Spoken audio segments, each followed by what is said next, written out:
What is going on, guys? It's been a little while. Welcome back to the Snowstorm Podcast, or the Snowcast, as I've kind of named it. It's very creative, I know. Last week, we were going to have Teen Crumpet on, but some things came up, so it's actually moved to next Thursday. But guys, this week I actually have someone who I've been low-key stalking for the past couple days, because he's also a podcaster, and he's part of the Tales of Tamriel podcast. Guys, let's all give Lotus a welcome. Lotus, thanks for joining us, man. Yeah, no problem. Thanks for having me. You get to be the test run of my brand new setup that's preferably not going to light on fire immediately. Dude, that might be something we have to talk about. When you get a new setup, that might be like one of the best days when you just get it all working and you're like, oh my gosh, like the dependability of this equipment is just off the charts. That last thing was in rough shape. I mean, it was my end of college laptop that I had Frankenstein together. I graduated 11 years ago. Maybe time for an upgrade. So the bullet had to go in the poor thing, and I had to move on. So. Well, I say maybe at some point we take a moment of silence for the 11 years it did give you, because that's pretty damn good. You got your money out of it, no doubt. Yes. One of my buddies made the comment of, he's like, you do realize that's like 130 in laptop years. I was like, I am well aware, and I was like, it did its very best. That's amazing. So, yeah, guys, Lotus is on the Tales of Tamriel podcast. He's also a streamer. If you guys follow him, you can follow him on Twitch with LotusOfDoom. You can go and check out Tales of Tamriel on iTunes, or I preferably watch on YouTube just because it's easy and Apple's my enemy. And you also can check him out on Twitter, so you guys should definitely do that. And we're going to talk a lot about a lot of different stuff today, because as I was telling him before the podcast started, it's really nice to pick someone's brain who's not just an Elder Scrolls content creator, but also a podcast content creator.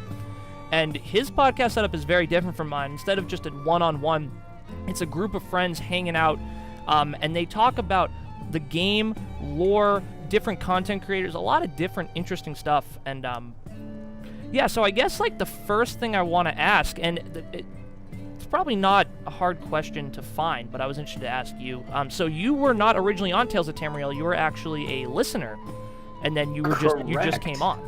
Yeah. So Tales of Tamriel is part of the Dungeon Crawler Network, run by Agelos, and he has been running the show. It started 5-ish years ago. It was pre-launch of Elder Scrolls Online, so it's been around since the end of Skyrim, beginning of Elder Scrolls Online, right around the same time as the other podcast that it's slightly older, because it started with Skyrim, but Elder Scrolls Off the Record.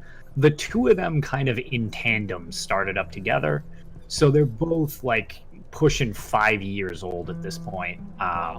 And yeah, Jello started up with his wife, and they were super into it, and kind of they've had some pretty big names as co-hosts, which is a little intimidating jumping on at this point, because I believe my first episode was 178, and ideally I'll be on for a while to come. But they've had people like Aloha Wendy as a guest host for quite a while. They've had Deltia from Deltia's Gaming, who has since kind of retired from content creating. But I mean, he makes his YouTube following was like enormous because his guides were very, very good. I liked the podcast with Deltia and Aloha that they would do. What was it called? Oh, yes. What was the name of that? That kind of actually spawned after, I believe, because the timing schedules was kind of the reason, from what I understand, why they like needed to shift focus, because people have their different directions that they go to make their content. And I know for a while they were both regular hosts, but then, schedule conflicts and everything like that. And I know for a while they were doing the like, kind of like, wasn't it a triple... Weren't there 3 of them on that podcast? Yeah, I think it was a guy named Sig. Yeah, I was going to say, I can't remember the third person. I can't remember the name of it either. If anyone in chat knows it, I'll say it. Yeah. I might have to go look also, it up. I'll try. I was going to say, we keep things clean as possible on Tales of Tamriel. I'll try not to destroy your podcast either. From anybody that's been to my Twitch stream, even though it all goes to a good cause, the amount we swear is obscene, so I will try to not do that. Honestly, Honestly, I'm not for or against it, and if you need to, you need to, and I completely understand. So don't. I've been never getting take better the at wrong it. way. I've No, been it's getting tough. better at it. I was bad, but then I was like, maybe I should, dial it back a little bit, and so we're sort of in like. My problem is I don't super have the Boston accent, but I'm from Boston, so. Dude, I'm from Mass. Really? I had no idea we were so close to each other. I'm up in Dunstable. You don't have to say your area. I'm like. I near actually Nashville, know exactly where that is. Okay, so I'll give you a gauge. So I'm right over the border. We actually just moved and bought our house. We just moved over the border into New Hampshire. Dude! So, yeah. I work in Manchester, so that's funny shit. Let me put it this way. I was in Dunstable for a Halloween party and at my friend's new house 3 weeks ago. So that's so weird, bro. That's cool. So I actually know how to get to Dunstable from where I live. It's about 35 minutes from where I am. Well, I hope the move went well, dude. And that's pretty crazy. I had no idea we were that close to each other. No, it's been going well. I've been trying to get everything done around here. It's why I don't have as much time to stream as I wish I did. But man, priority of setting everything up, it's like even my game room is like half done. It's like a Fallout poster and a whole bunch of Elder Scrolls stuff just like jammed on everything. And yeah, the other side of the room, you can't really see that. It's just naked. There's just nothing there. I feel that. So one of the things I wanted to get into first we could talk about is the podcast prep. So when you guys are doing the Tales of Tamriel, is that like a joint group thing on kind of creating what you're going to talk about that day, or is it more like one person does each thing and then they bring their thing, or is it like a set schedule each time and then it just kind of is free flow? So since I've come to the podcast, which, it's a little over a month under belt, what it is Jellos is absolutely the mastermind to it. It's his show, and he kind of, not that he's like, oh, it has to be done like this. He's actually, I don't think I've ever worked with somebody quite so like open on how something works. So it's kind of interesting. But he's like super into how can we just make this a thing that people will be interested in listening to while we have some fun with it. He is all about the technical side of things, which is definitely my weakest point. You should have seen the amount of crap that I was just like chucking against walls trying to get this whole thing set up when I got home from work. It was sad. But so what he does is he does the technical side and kind of lays out the show format. Arcaneer, who is another one of our co-hosts and another really nice, fantastic dude who's a streamer, he also he kind of does the news-oriented thing. So that's more or less his focus. He was brought on as a host, I want to say 80 episodes ago, so he's been around for a long time. Super nice guy. He's from Turkey, so he's got a very different aspect of some of the way ESO deals with out of United States stuff, which is kind of nice. What with pricing, shipping, what's available, when it's available, stuff like that. So it's kind of a unique perspective that I liked quite a bit back when he jumped on the show. Then I kind of didn't know what I could bring to the show other than just be some generic dude who some people know from the internet as the guy who for some reason needs to try to tank everything regardless of how stupid it is. So because I only play one character, I play all Elder Scrolls games the same. I play one character and I do everything on one character, and I've never played an MMO, so I was like, oh, it probably works with this if it's an Elder Scrolls game. They're open-ended. That wasn't the brightest thing at the start, but it's working out. So my thing was, since I know so many people from Twitch, I figured I could try to bring in the networking aspect. And a bunch of other people, that was what I figured I could contribute, because I like getting to know other people, and being able to chat with them, see what they do, collaborate, stuff like that. I like the community aspect of it. So that was where my kind of contribution came from with networking and Nern. And Promethean, who is from the Lore Seekers, and he's actually in my he's one of my PS4 buddies. He has actually kind of brought a thing that I didn't even really know about. He's been big into the way that how can I explain this? They have like the character spotlights before DLC launches and all these things. Zoss has been typing them up. They're really well written. I literally didn't even know they exist. So he's been delving into like the story around the stuff they're doing and producing, and he's added that section to the show, which I actually think is really good because, like I said, I had heard of like, oh yeah, it's a character spotlight or whatever. Never read them, never saw them, never did anything with them. They're really well written. It's kind of like the books from the game. Like, not many people experience them, but they're there, and they're actually like really involved if you bother to go through and read most of them. So we kind of have a running document. We just fill it in with our separate roles, and then we each have our Tales section, which was what the show was founded on the premise of you discuss what you did in Elder Scrolls. Doesn't need to be Elder Scrolls Online, but any of the thing, because it's kind of an all-encompassing Elder Scrolls thing. So yeah, for the most part, that's what it is. It's like, and then, you know, me and him are both new to the show, so we've been kind of trying to get our footing better, but it's everyone kind of has their little aspect they bring. We discuss it, he kind of gets a layout for it, sets it up, and then we go live. That's kind of how we each kind of fill our own little role, I would say, is how we run the show. Yeah, that's so interesting to me too, just because being a one-man show, I kind of do all the aspects, and I always like working in teams better, but it was just when I was thinking up the podcast, I didn't really have anyone to co-host with on my mind who would want to do it. But yeah, that's really interesting, and there was a lot of things you went over there that I almost wrote notes about because I was like, oh wow, I want to go over that. But the first one being you know, Lore Seekers, Tales of Tamriel, talking about ESO.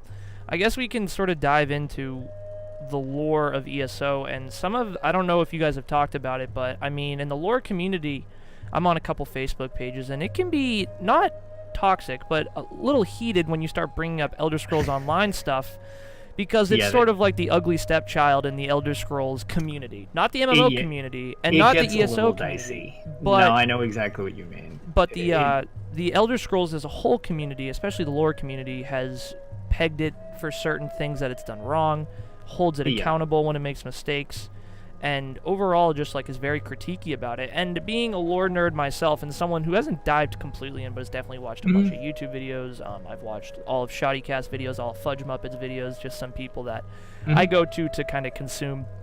And I kind of wanted just to... Camelworks is another one who does a lot of really good stuff. Yep. And I just wanted to kind of pick your mind on, like, where do you think the state of the ESO lore is at? And are you, like, happy with it? Or is it something that you think could use work? And just so you know, this platform completely able to critique Elder Scrolls Online. One of the things I strongly believe is if you love something, you call it out when it makes mistakes because you want it to be better. So don't worry about being like, you know what, they did this wrong. So. Yeah, that's definitely a plus, because to my betterment or detriment, I'm not good at being censored. Oh, well, that's perfect here. Don't worry about it. Yeah, so, and to be fair, very much like anybody who's followed the podcast that I'm from with Tales of Tamriel knows that they're Agelos, as well as I've met not all of them, but like 90% of them. Agelos is like on first name friend basis with the majority of them. So like, it's weird, but he is also very much, he doesn't have a thing where he's like, oh, you can't critique him or anything like that. He actually briefly stepped away from the show because he's very opposed to crown crates, which is, you want to talk about hot button topics. Yeah, something always interesting to talk about. Yeah, that was a mess when those first launched. So that was super divisive. Well, he was definitely not a fan of them. And his thing was, he's like, well, I don't really want to support this. I love the way this game plays, but I really don't like the way that this is looking.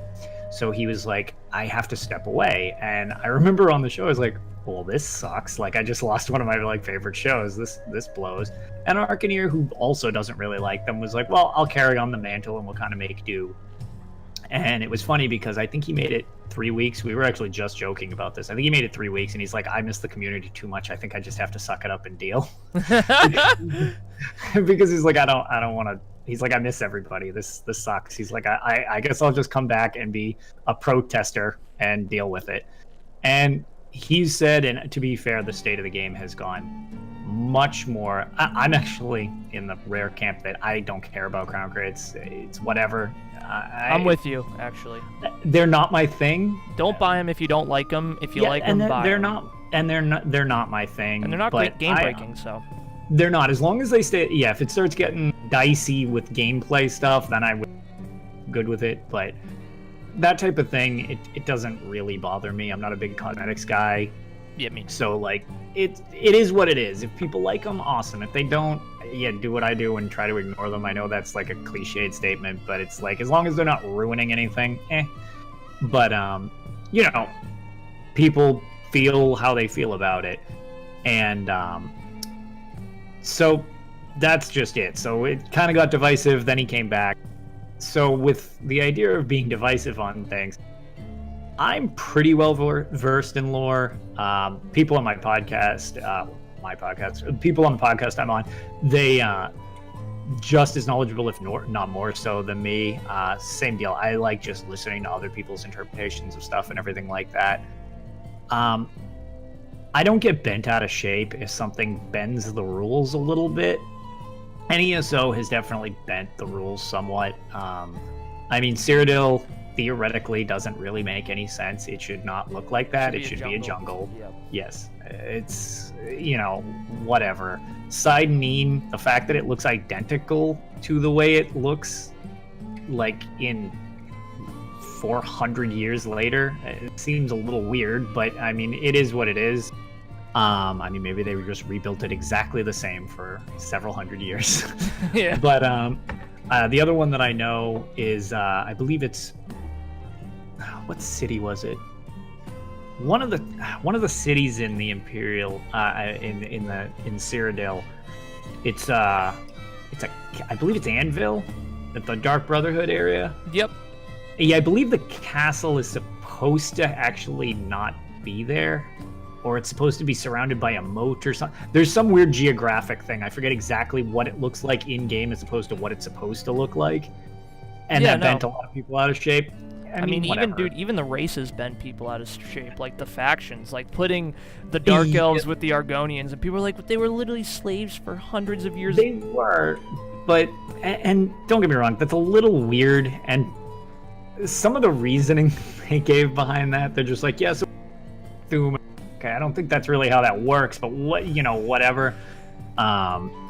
I don't know. As long as it's not a complete disaster where they're just like, okay, you know what? Arcavir's in the middle of the planet now. It's just like, okay, well, that's stupid. Yeah, I think the thing to really take away, too, is if it makes the game better, I'm for it. You know what I'm saying? So, like, the factions make the game better, in my opinion, because you have 3 factions with 3 races each.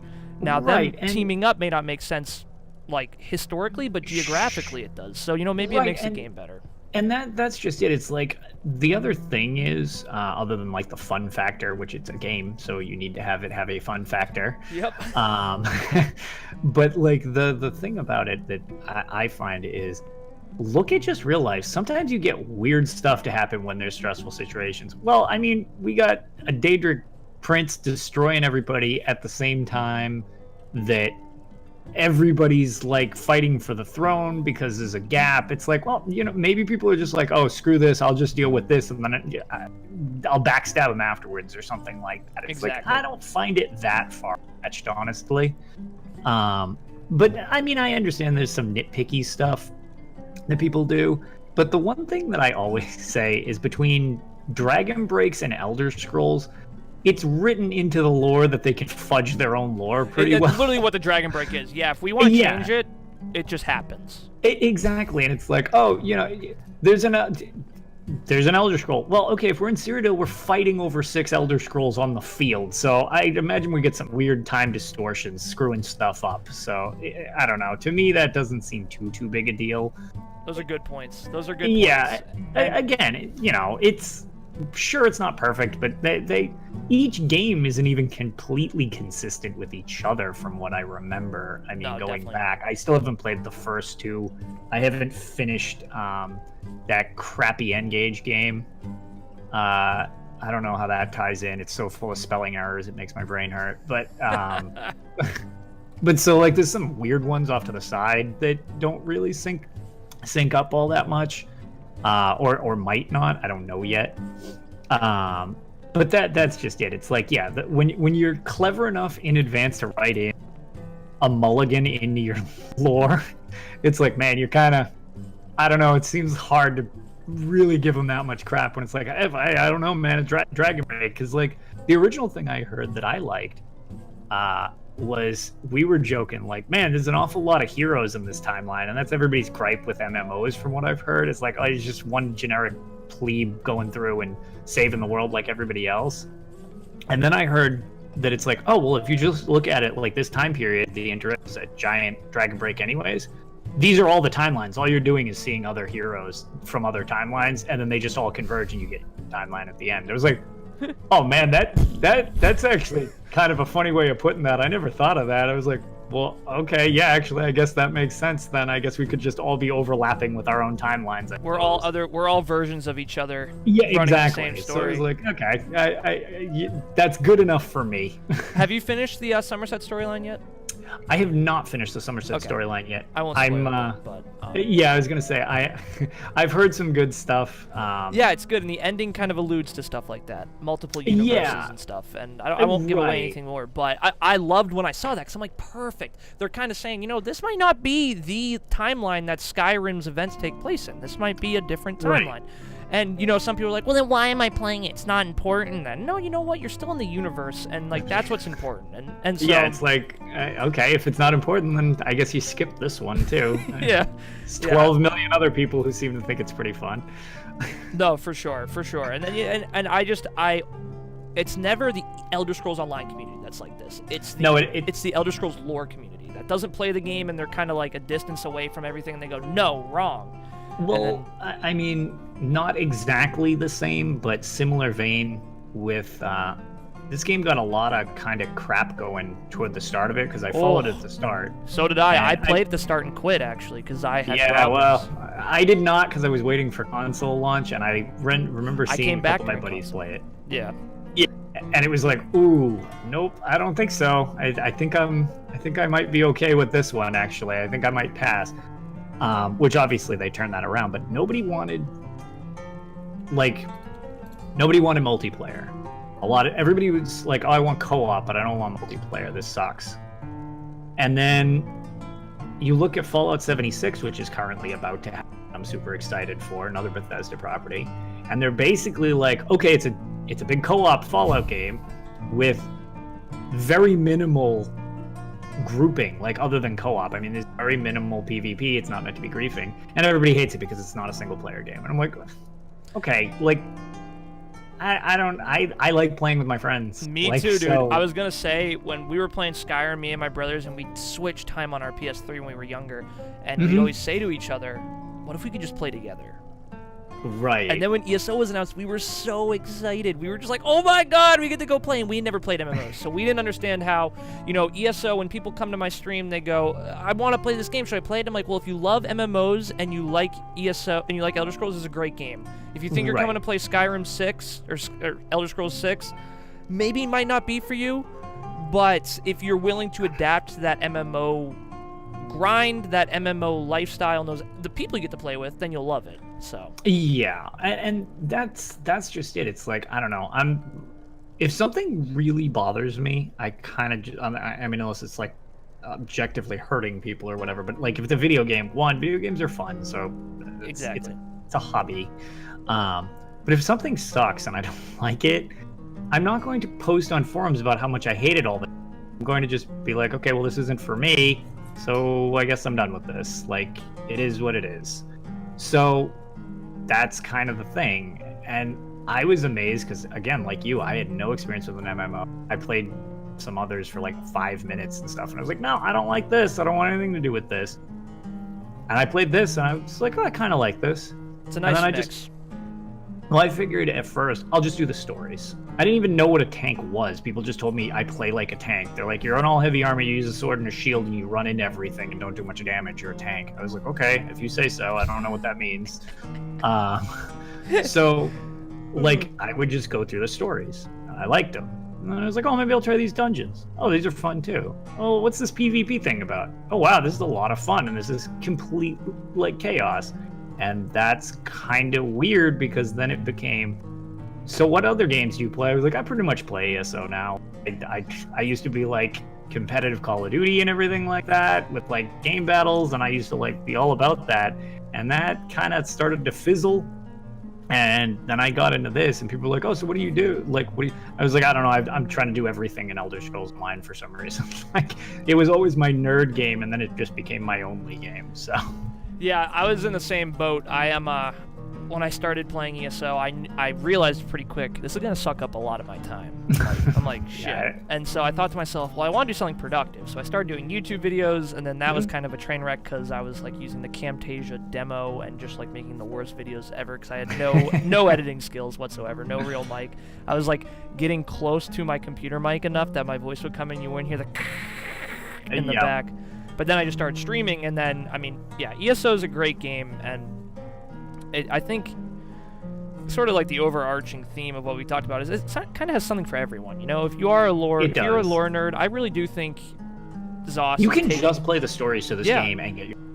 You can just PvP in this game and get your money's worth. Exactly. You can just do dungeons and trials and end game content and get your money's worth. What are there, 38 dungeons or something completely ridiculous at this point? There's like 15 trials or like 12 trials. Yeah, it's insane. And then you get the alternate difficulty levels that sometimes have different mechanics, and then you get the hard modes. It's ridiculous. There's so much. When people ask me, would you suggest I buy this game? I'm like, yeah, just buy the base version. Exactly. Don't do anything fancy. Buy the base version. Boom, you have at least 300 hours of story content if you skip dialogue, not to mention the PvP crap. Exactly. And people will come and they go, but I want the DLC. I'm like, but you don't need it. Like, don't waste the money. Don't worry about it. Because this game's like $9 at Walmart. Yes. 300 hours for $9. I'm like, literally, and you can do just about everything. Mm-hmm. Yeah, I agree 100%. And it's something, and then I say, hey, if you love it, become a Plus member. Trust me. You're going to be helping them grow, helping them content create. You get a lot of good benefits, and you get all the DLC but one for free. So it's just like, it all around just, I think, works better. Yep. So it's tough. I really do now, since you brought it up, and I've really never talked about it. One sec. Grills, thank you for that sub, buddy. I gotta give the shout out. Yeah, I was gonna say I saw that in chat. I was gonna be like, maybe we can call that out. It seems pretty worthy of a note. My man. But no, I'll say this first too, because I've had people. I've had a couple PMs, and I was telling Lotus before, why don't I talk to chat a lot during the podcast? So the format of the podcast right now, we're recording it. It'll go on YouTube for people to watch. But after the podcast, I don't close the stream. Maybe Lotus has to go and do something. I'm guessing he has a life and he doesn't stay around the whole night, which is completely understandable. Yeah, my wife has politely made me food that I can eat while I set up my computer, and then I can hang out with you for a while. See, exactly. And so after the podcast, I go on, and we'll be right back, and I come back and I'm playing ESO. And anything we talked about that you guys wanted to chime in, I'm more than willing to put my best foot forward. And I've always offered people after the video format of the podcast, like I'd say to Lotus after we close, if you want to stick around and do some chat stuff, I'm more than willing. But a lot of people are also streaming in the evening. People have to go to bed. People have to do their thing. So that's usually the way I do this. And I apologize for anyone who can't stay for the whole thing. But the thing I want to talk about, back to the conversations, is the crown crates. And I don't mean to be divisive. I don't mean to bring up bad shit with the community. But it is one of those things that really cuts the community in half. Because, the Elder Scrolls community, I like to say, is like a very elite group of nice people. We're not like the Fortnite community where we're just like, no offense, like all really young, really into one person, and then just hyping it up and being like toxic. It's like we are all like, at least from my view, no matter what age, just mature friends having a good time, helping each other out, and creating content. And so, because of that, the crown crate system, when it came in, people were very much against it, because they were like, oh no, this is going to bring that pay-to-win aspect. These are going to bring like those kids buying up everything with their like parents' credit card. And like a lot of people were like, that's not my MMO. And then to top it off, being an Elder Scrolls game, people were like, no, not my Elder Scrolls game. Even if it's not Bethesda's exactly, I'm not having this bullshit put in there. Yeah. And for me personally, and then I'll let Lotus give his opinion, until they bring out sets that you can get from the crown crates that are really good, I don't really care. Because they're just for people who are like, oh, I want to look pretty and spend a little money. Okay, you do it. You got a gift card for Xbox and you want to use it on the crown crates? Fine. some people hate it because they think it's ZOS sort of doing a payout and they should be focusing on different content. I think ZOS does a good job paying on all their content. I think whatever they're creating, it works. So, but the floor is yours. That's what I had to get out. No, I pretty much agree with that. I'm very much into the way they do it. Does not bother me. The only thing that really affects gameplay, even out of them, you can get crappy versions of food and potions or poisons. Yep. Fantastic. I can make anything in there substantially better, so whatever. You can get experience booster things, which I can make for people in game, and on top of that, whatever. I mean, you shouldn't need to play as much as everybody else just to have like a competitive level thing, because eventually CP is kind of irrelevant once you start getting completely over the top with it. When you're like a cap and stuff like that, you know, once you bump over the 500 mark, you're pretty good to go for most all content, regardless of how hard it is. It comes down to skill and your build at that point. Yep. It obviously helps, but at the same time, it's like, not going to make or break. Exactly. So other than that, it's all cosmetic. When I buy DLC from that, I mean, you can even see the things in the background. Sort of, I got all the statues, I got the boxes and stuff like that. I give them plenty of money on the douchebag versions of all the expansions and the game itself, and I'm totally fine with it, because I love everything I've gotten out of it, and I've got a ton of gameplay out of it, and I like the goofy little collectible statue thingies. I'm not a huge collectibles person, but I like, you know, this is my favorite franchise, so like, I like having them. But for the most part, that's just it. It's like, I don't feel like they skimp on content to try to rake more money out of you. So as long as they keep doing it, that's fine. Yeah, and then the other thing... Oh, sorry, did I lose you there for a second? No. What do you call it? I was going to actually let you chime in. I was just going to say, and the thing too is, like, let's say you get a crown crate and you get all that crappy stuff, you can actually turn them into gems and then purchase something. And I'm like, exactly, that's awesome. And then even the things you could turn them into, because like the motif thing got a little dicey at one point. I know the Somerset thing rubbed a lot of people the wrong way with the Pandanian style, where it was like, oh, you can only get it per page out of a crown crate, and I was like, that seems kind of shitty. Like that I don't know how okay I am with that. And the community mentioned that's kind of shitty. So as a result, they made the Sea Elf style available from fishing. I'm like, that's genius. Like, okay, there you go. They listened to us. Like they agreed that was kind of crappy. So like, fine. Like, so that immediately I was like, okay, so in the rare case I do have problems with their business ethics,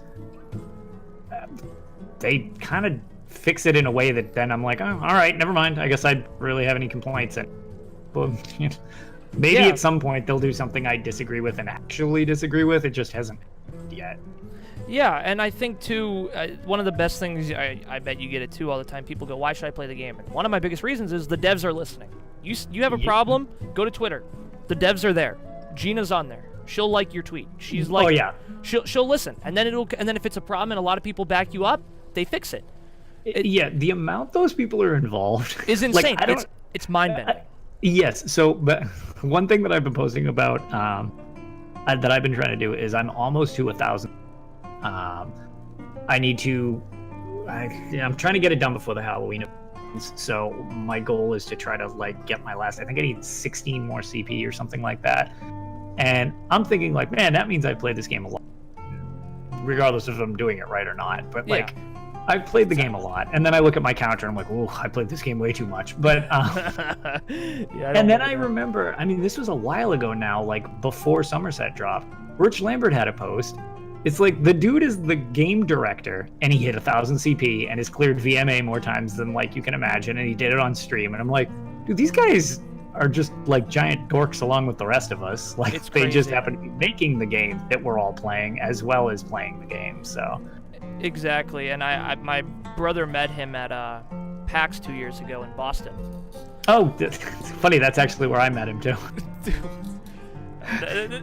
I'm almost like, that's just crazy to me that you're also from That is Mass. really weird. It's actually funny. Mecha Fishy in the chat, who's here with us. That's one of my buddies from real life. He's my old college roommate. And him, his brother, and a group of us actually all went down to Bethesda Game Day this year, and we met like all the devs down there. So at PAX East. That's really cool. Another Bostonian. Yes, another Bostonian. Although Rooting for the Red Sox. He does have an accent.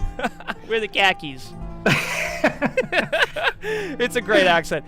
I only can say good things about Massachusetts, to be honest. I love living here. I like New England. I went up to school in Maine. Oh, okay. Even up there, it was too different. I was like, I need to get back to Mass. I'm like, the food's better. But no, yeah, my brother met Rich, and Rich was just like, yeah, this is my favorite game.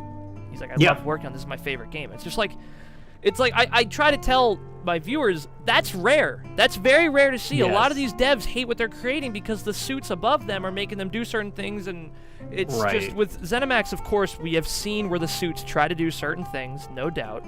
But without a doubt. I mean, you can tell that sometimes they do stuff and they don't want to.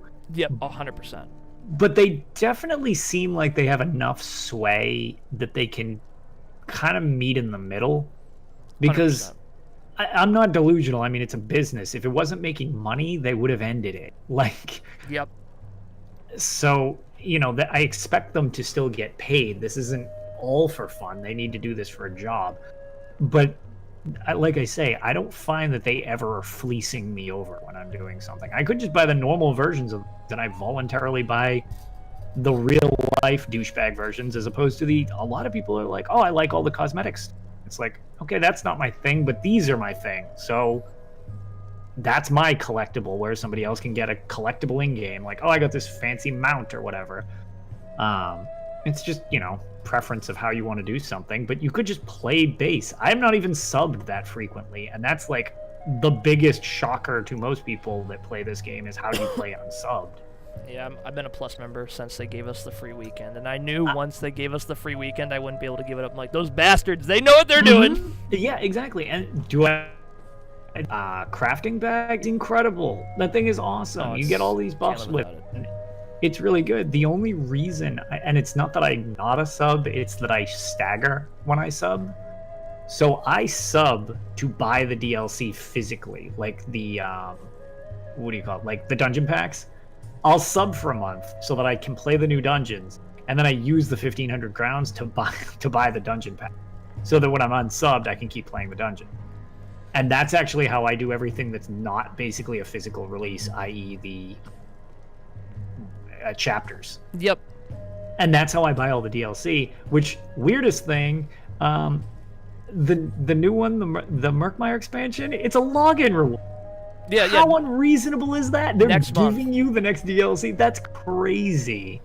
Yeah, the login rewards were genius. That was really a plus by Yeah, I love those things. But again, people, not to be negative, people found a way to complain. Oh, I don't want those. It makes it look like a.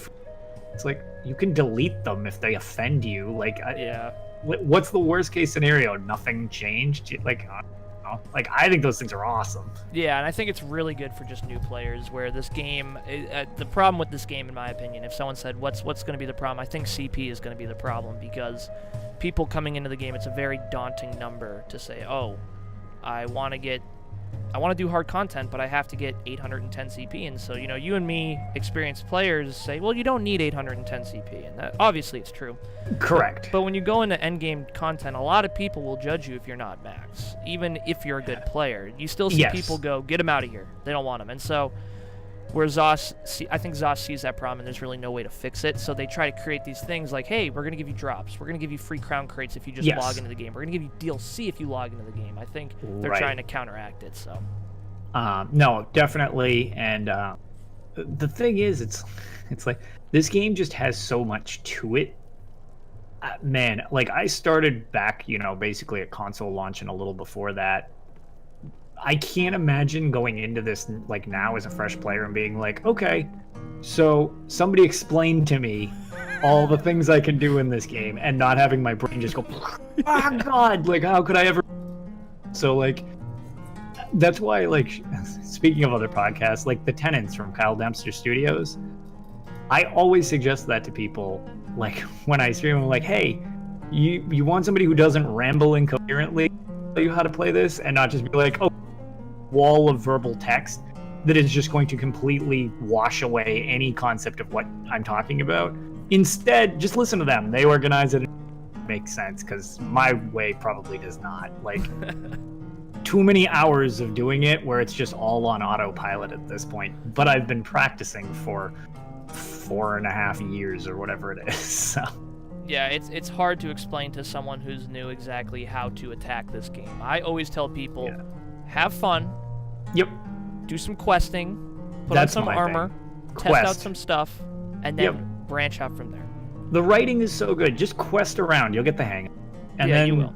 Then you can get adventurous. Because, like, people are just like, oh, I'm terrified of Cyrodiil or something. It's like, don't start there. Yeah, no, don't start there. Like, don't do that. So, yeah, that's just it. The other thing I tell people, too, and I saw chat alluding to this, is when you first start the game, that moment of, like, wonder, you only can have it once. Because if you roll a new tune, God damn it, I gotta get back up to where I am. I don't want to do this again. But the first time, you're just, like, looking around like a kid in the candy store. And, like, that excitement, I tell people, don't rush out of it. Don't enjoy that moment. I know you want to be endgame. I know you want to be doing stuff with the best players, but that's just not going to happen overnight. So enjoy this beginning part and learn as much as you can. Definitely. So, it's so important. Damn, dude. So usually the podcast goes for about an hour. We're already at 45 minutes. I saw that. I was like, these are usually an hour. I had a feeling you and me would be going back and forth a lot. I was like, when I knew we would get along, but so let's shift topics a little bit to your streaming, and so you personally. So what got you into streaming? What was like sort of that? You know what? I'm gonna give this a shot. So my intro to streaming started of the one thing that I kind of do. The focus of my stream, I shouted out on the podcast. It's pretty much all over my Twitter. It's kind of just my thing. Is people might know of the thing called Extra Life, which is a charity organization based around gaming. This is the 10th anniversary of it, actually. What it started as is more or less the Children's Miracle Network hospitals.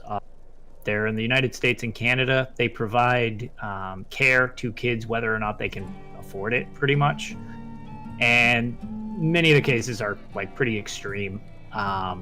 So I heard about this from a local game shop. They just had a fire up there, and me and my buddies stopped in at the time, and we were like, oh, what's this? And it's a 24-hour gaming marathon. They have a scheduled date, but you can also like do a different one if like the date that they pick isn't. It's just to get attention, because it wasn't that big when it started.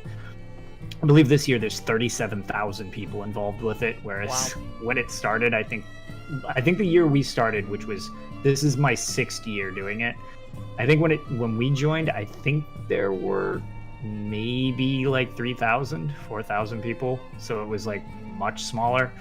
But you raise money for the Extra Life charity. It all gets donated to the hospital. You generally pick the hospital you want to support. So at the time, I picked the Boston Children's Hospital because it's right by us, as we were just mentioning, in the area. And one of my friends from high school, his daughter had a lot of complications, and she was treated there. And she said that they were like amazing. So I wanted to see if I could do something other than be like your stereotypical like douchey gamer that I used to be when I was younger. And I was like, well, maybe I can do something positive instead of everybody just being negative and calling each other worst things on the planet in Call of Duty and Gears of War and everything. So I joined that, we raised some money, and I really enjoyed it. 24-hour marathons are pretty brutal. That's not really my thing, but I was like, it's for a good cause. Yeah, I did one already, and I got another one coming. Extra Life. But I was like, you know what? I will gladly do something this stupid and fun at the same time if it can do something for somebody other than myself, especially with the bad stigma that video games kind of have. Yep. So that started, wasn't a big, had some fun, made some money. Second year came around, I did it again, and Buddy and I did it again. We raised a little more money. Third year came around, and I was trying to explore different ways to do more with it. So even though I'm not a big Twitch person or anything like that, I actually started my Twitch basically 4 years ago. And then was like, maybe if people watch this, they'll be more prone to donating to the cause. And that was before affiliates or any of that stuff existed. So we kind of had the link up. People didn't really know who the hell I was. So trying to ask people to donate money through the internet to something. Tough.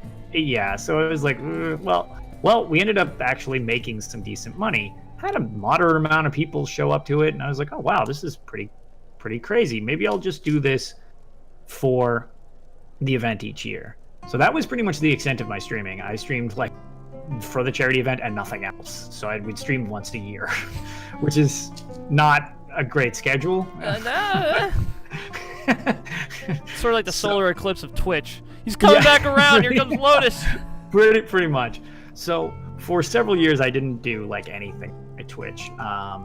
And then over the past like year, they kind of came up with that affiliate program last year.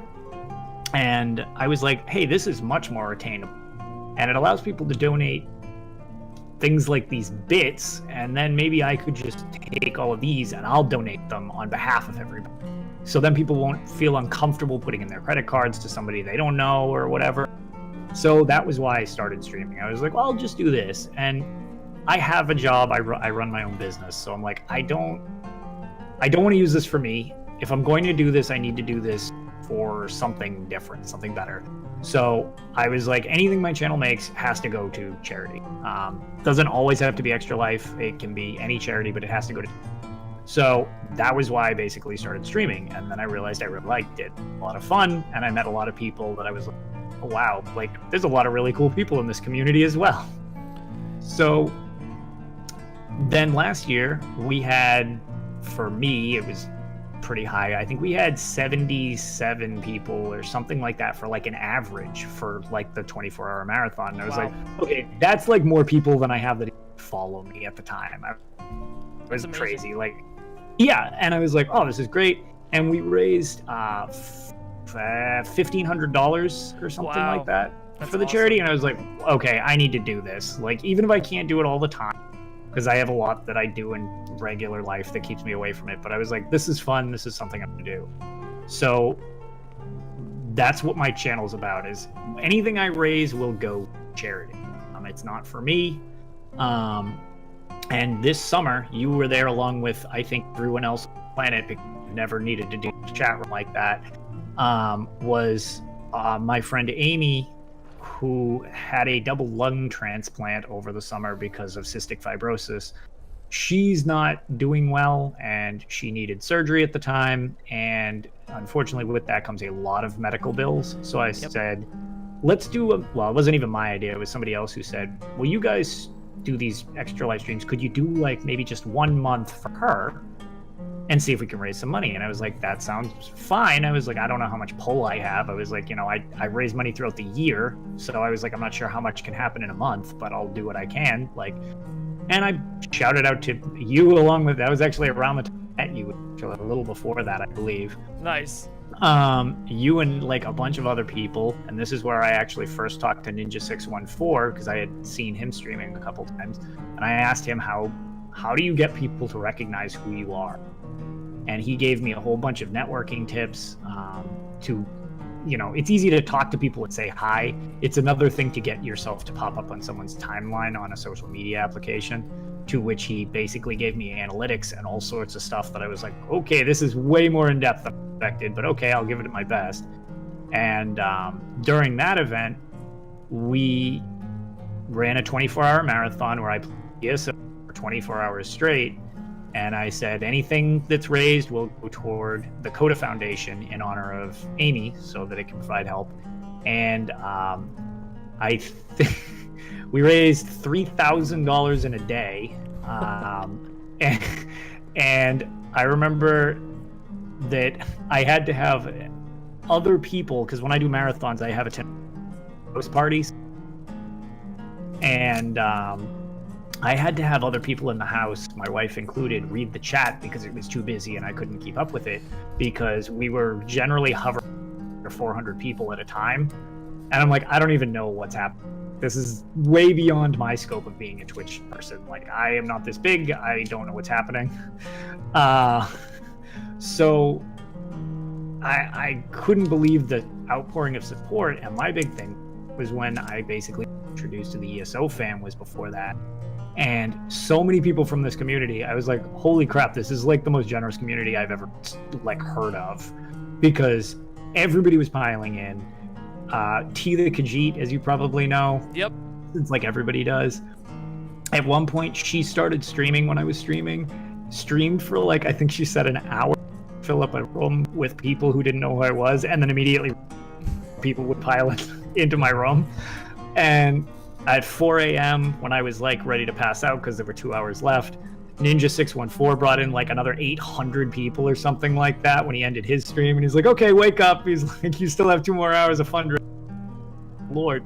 So like, that was probably one of the most humbling experiences I've ever been a part of. Because like, that's crazy. Those numbers are way beyond what I can multitask as. And that really kind of renewed the thing where I was like, okay, if I'm going to stream, I'm glad that it's for this. It makes me feel better, and I know that it's going for things that are, you know, more important than me sitting around playing a video game or playing a new video game or something. So that's pretty much the day I stop streaming is when it's because I can't do it for a charity or something like that, because I never really want to make it be about me. I can't make it about business if it's forced to be about fun and helping others. So that's kind of the thing I have with my channel. Not that there's anything wrong with that, because I mean, it'd be a gig if I play video games for a living, but that's not going to happen. I'm too old for that. It's not going to be my thing. But at the same time, it's really fun to do. And if it can help somebody else, I'm like, okay, you know what? This is pretty fun. Recently, for the past like 2 months, it's been hard because my computer keeps exploding. But now I got this new one, so I'll be able to actually do stuff again. I'm very excited about it. Dude, yeah, it's gonna be nice having you back. You don't have to give an answer, but anytime you ever do another charity event, let me know. I'd love to be a part of it in any way, because absolutely. I was gonna say, let's see if I don't die at doing this one, but there's shout out to all of my ESO podcast fam who are doing a group effort on November 3rd for Extra Life. They all got together after, you know, being involved with it, and they are kind of group doing it. It's going to be Kyle Dempster, the Sons of Sithis, Tales of Tamriel, and what do you call it, the Lore Seekers. They're all basically doing it as a combination of when one of them's not streaming, they're going to be rating another one, so that there's just a continuous 24-hour lump of an ESO podcast fam doing it. Dude, that'd be awesome. I'd love, again, let me know. Just like shoot me I a will. DM if there's a time slot you want me for. So it's funny. Yeah. So my new job, November 3rd from 7 to 7 EST, which you're on, I'm actually doing inventory for my company. But that night, for the end of the 24-hour, let me know, dude. I would love, if you need a time slot picked up, please. Yeah, because I was going to say, we've got that, and then weirdly enough, I'll be around for that event, obviously, to have chats and stuff like that. But my anniversary happens to fall when Extra Life is now, which is weird and just kind of a thing that happened when I got married last year. So what I do is, since there's so much noise around the event itself, and it's so big now with Extra Life, and I love the fact that everybody's doing it, I almost don't like stepping on other people's toes doing it, especially when they have more pull than I do. So the week Fallout 76 launches, November 17th, I am going to 24-hour marathon myself with Fallout 76, and as another approach for Extra Life up until basically the end of the year. That'll be my like final push. But as is, I've almost cleared, well, I cleared what my goal was. I always try to raise $1,000 each year. That's kind of, you get a gold medal if you do it from like the organization, and it's one of the things that I usually have on my wall. I keep a wall of them just because it's like, yeah, you're doing this for something. Yep. And just for the outpouring of support through my through Twitch, which is, like I say, this community is unreal. I'm already at, I think, just shy of $1,200 raised for the Children's Hospital of Philadelphia is the one I'm supporting this year because my PvP guild leader's son is being treated there from the Sever True Bloods. He has a lot of medical problems, so I actually talked to them, and it's going to his wing of the hospital specifically. That's awesome. So, yeah, they helped crown me emperor, so I said, hey, you gave me a gift in-game, maybe I can try to be helpful out of game. So I kind of devoted this year's to him. Well, dude, I would love to have the Snowstorm fam be a part of that. I would be glad to have you get involved with us. That'd be awesome. Like I said, anyway, even if it's just shooting a host, if you need someone to stream for a certain time slot, you know, Sure. I'd love to, but... No, I'll keep you informed, man, absolutely. We've actually gotten to our hour, my friend. I was just seeing that. I was going to say, I think we're good. We hit an hour. All right, see you later, man. Hangs up. Yeah, no, peace now.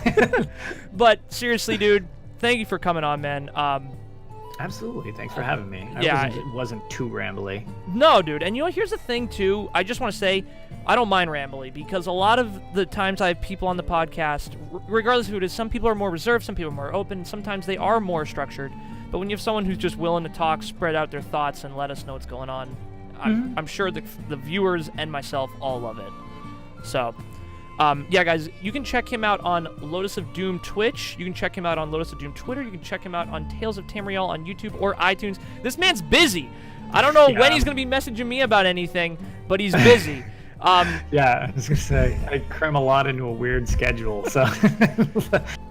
We definitely have to have you back on again, man. Maybe after the whole event goes down, we can sit down and do a whole recap and stuff. 'Cause I'm sure we'd love to all talk about it, and there's plenty more I could pick your brain about. Yeah, no, it's been a pleasure, man. I was going to say, I enjoyed this a lot. Awesome, dude. I'm happy to hear it. Guys, what we're going to do is you're going to all go follow him on all those platforms I just said. I'm going to go to the stream. We'll be right back, and then I'll be back in about 2 or 3 minutes, and we'll be playing some ESO. So until then, peace out.